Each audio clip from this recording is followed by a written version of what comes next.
এই বছর রাখি পূর্ণিমার দিন পড়েছিল বরের জন্মদিন। এমনিতেই রাখি পূর্ণিমা একটা আমাদের আনন্দের দিন, আর তার উপর আবার ওই দিনকে তার জন্মদিন পড়েছে। তো একটু ছোটোখাটো আয়োজন না করলেই তো নয়, তো করেই ফেললাম। সকালবেলা মা ওকে পায়েস খাইয়ে তারপর 5 রকম ভাজা তরকারি খাইয়ে অফিস পাঠিয়ে দিয়েছিল। আর সন্ধেবেলাটা ছিল আমার দায়িত্বে, তো সন্ধেবেলা আমি একটু ছোটোখাটো আয়োজন করেছিলাম। আর যেহেতু ছিল রাখি পূর্ণিমা, ওই জন্য এখানে দিদিভাইও এসছে রাখি পরাতে। দিদিভাই কিন্তু সম্পর্কে আমার যা হয়, মানে ওরও কিন্তু বৌদি হয়, কিন্তু যেহেতু ভালোবাসাটা রয়েছে তাই দেওরকে রাখি পরাতেই পারে, কি বলো? অনেকের অনেক রকম মত থাকে যে এটা হয় না বা কিছু, কিন্তু আমার মনে হয়। তো যাই হোক, সেসব যুক্তিতর্কের কথাও আমি বলতে চাই না। তো আমাদের এখানে আয়োজন প্রায় শেষের পথে একদম, এবার কেকটা কেটেই নিই। হ্যাপি বার্থডে হ্যাপি বার্থডে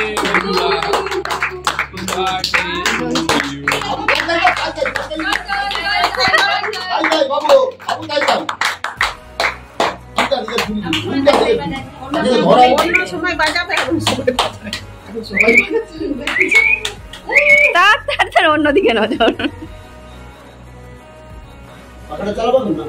হ্যাঁ, পাখা চালান মাঝেটা। এই এই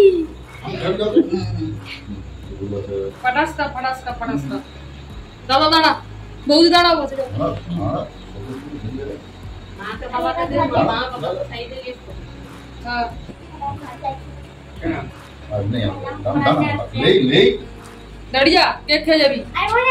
আর এই যে আমার বাবা, উনিও কিন্তু হাজির হয়ে গেছিলেন। মানে বাবা মোটামুটি আমার শ্বশুরবাড়ির সমস্ত অনুষ্ঠানে অ্যাটেন্ড ঠিক করবেই করবে, কিন্তু যেহেতু বাবা কেক মিষ্টি এসব কিছু খায় না, অ্যাসিডিটি প্রবলেম আছে, তো বাবা ওই জন্য ওই একটু পোজ দিয়ে দিল আর কি।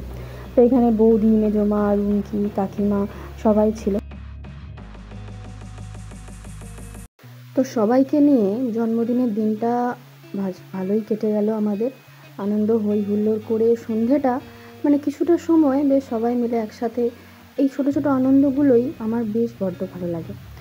আর তোমাদের কার কার ঠিক এরকম ছোটো ছোটো আনন্দগুলো ভালো লাগে আমার সাথে শেয়ার করে নিও।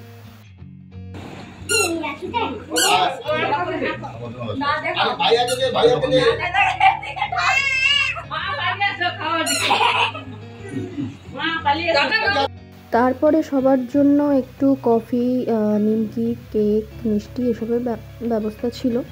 ওই সন্ধেবেলা একটু হালকা ফুলকা আয়োজন। আর এই যে গিফটটা, এটা হচ্ছে বনিদি দিয়েছে। প্রথমেই বললাম যে রাখি পড়া ছিল, আর এই গিফটটা দিয়েছে অঙ্কিতাকে তোমরা নিশ্চয় একদিনে চিনে গেছো আমার ভিডিও দেখে। তো তারপরে রাত তো হয়ে গেছে, এবার তো একটু খাওয়া দাওয়ার পর্ব মিটিয়ে নিতেই হবে। তো সবাই এখানে খেতে বসে গেছি। আর যেহেতু দিনটা নিরামিষের দিন ছিল, আসলে রাখি পূর্ণিমা, তারপর সোমবার, তো সেজন্য সব কিছু নিরামিষ আয়োজনই করা হয়েছিল। তো তোমরা জানিও তোমাদের এই ব্লগটা কেমন লাগবে। দেখা আছে নেক্সট ব্লগে। ততক্ষণ সবাই ভালো থাকে, সুস্থ থাকে।